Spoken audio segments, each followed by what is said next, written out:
What's up, everybody? Welcome back to the Book It Better YouTube series, rebooking WWF 1994. We are at week 3 of July 1994. We are currently in our build into In Your House. This is Monday Night Raw. It'll be our 3rd episode. So welcome back. If you haven't checked out the first 2, go back, check out those first 2 episodes, so you can follow along with all of our fantastic storylines that we have going right now. It's just me, Max Whitman. I'm here by myself today, and we're going to get right into it. We're opening with our pre-show. It's once again Jeff Hardy is meeting Sparkplug backstage, and Jeff Hardy is begging Sparkplug, "Hey Sparkplug, can you teach me how to drive? I'm only 16 years old. How am I going to get to the next town? I'm barely making ends meet here. Can't afford an airline ticket. Can't afford a rental car. Couldn't drive the rental car even if I had the money to afford it." Sparkplug says he's not going to do it. He's a race car driver, not some driver's ed loser. So we're going to keep an eye on this one. Hopefully, good old Sparkplug Holly can have a little bit of a change of heart. Jeff's a good kid. Really just wants to learn how to get behind the wheel and get out there and hit the road. So, Sparkplug, come on, turn it around. Our next segment here, this is going to be, this is just a standard Quebecer Brawl. So, Jacques Rougeau is backstage. We're still on a pre-show here. Jacques Rougeau is arriving, and Johnny Polo and Pierre jump him from behind.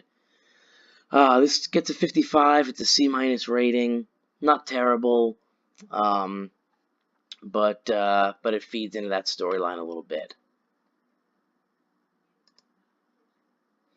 Move on to our traditional pre-show battle royal. It's becoming the Monday Night Raw special.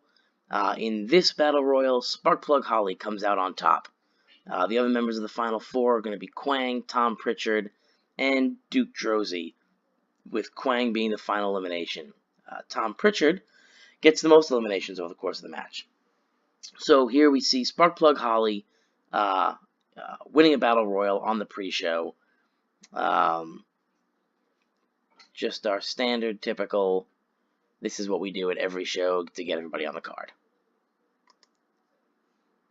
And closing out the pre-show is going to be Jeff Jarrett versus Tatanka. Jeff Jarrett goes over in about 12.5 minutes by submission. So Jeff Jarrett was really off his game here. Jim Ross and Randy Savage actually make an awkward pairing together on commentary. Tatanka actually has the better in-ring performance here. He scores a 69.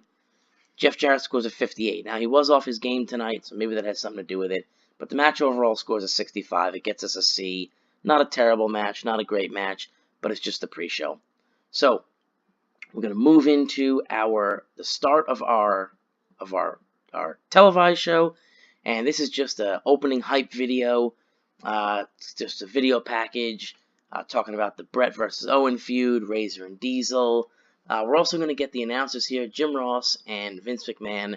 They're going to announce that tonight on Monday Night Raw, Bam Bigelow will go one-on-one with Lex Luger to determine the #1 contender to Bret Hart's WWF Championship at In Your House. So tonight, we're going to see Bam Bigelow versus Lex Luger in a #1 contendership match.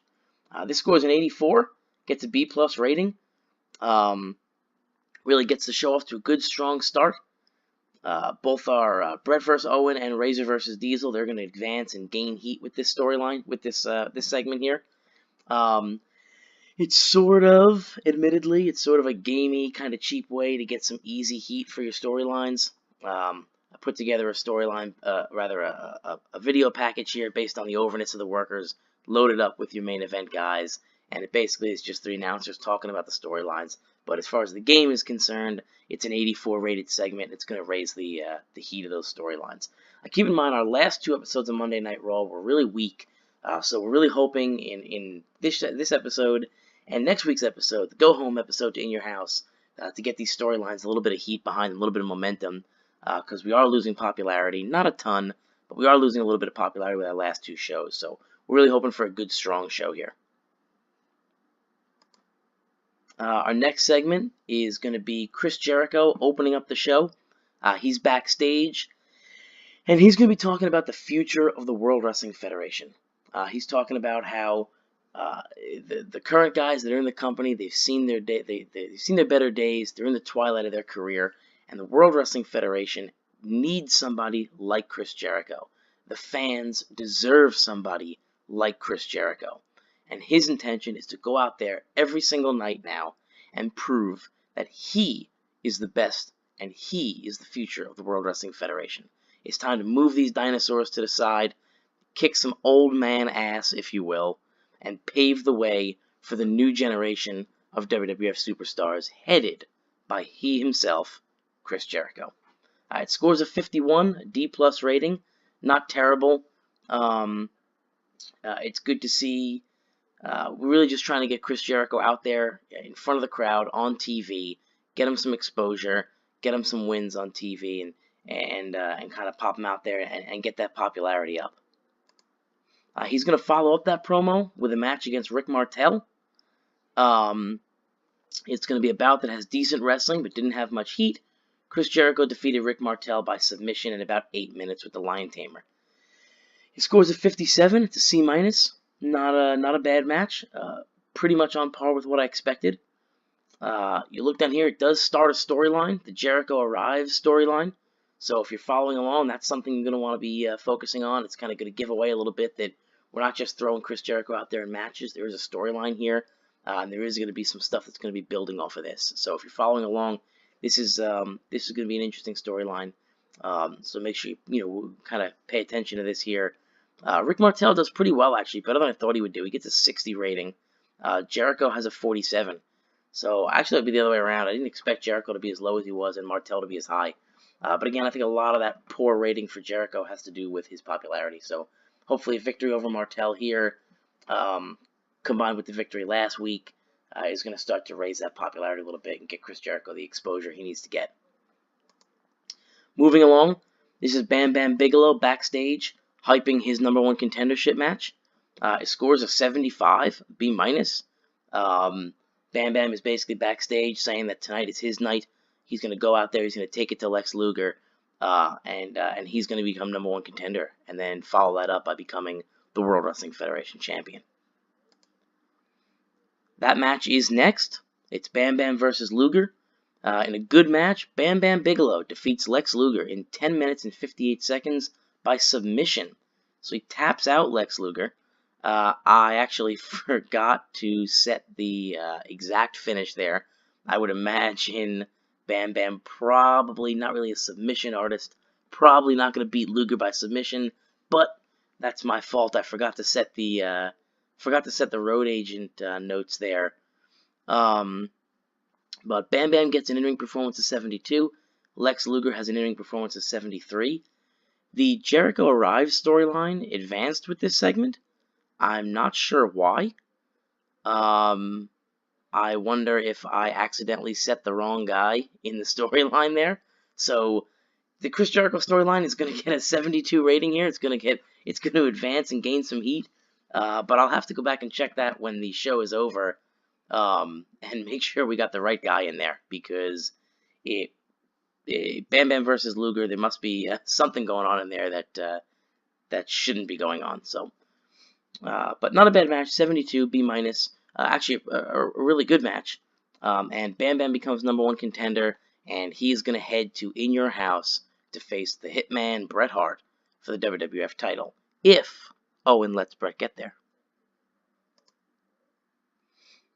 We're going to follow that up with, so basically we're going to have it's a segment where Ted DiBiase is backstage, and he's basically cutting a promo on his Undertaker and being the real Undertaker, and the lights go out, and on the big screen we see Paul Bearer, and Paul Bearer is in a graveyard, and it's got the fog, the ominous fog, and he's basically saying that the day of judgment is coming, because the real Undertaker, the true Undertaker, is guided by the power of the urn, and Ted DiBiase's Judgment Day is coming.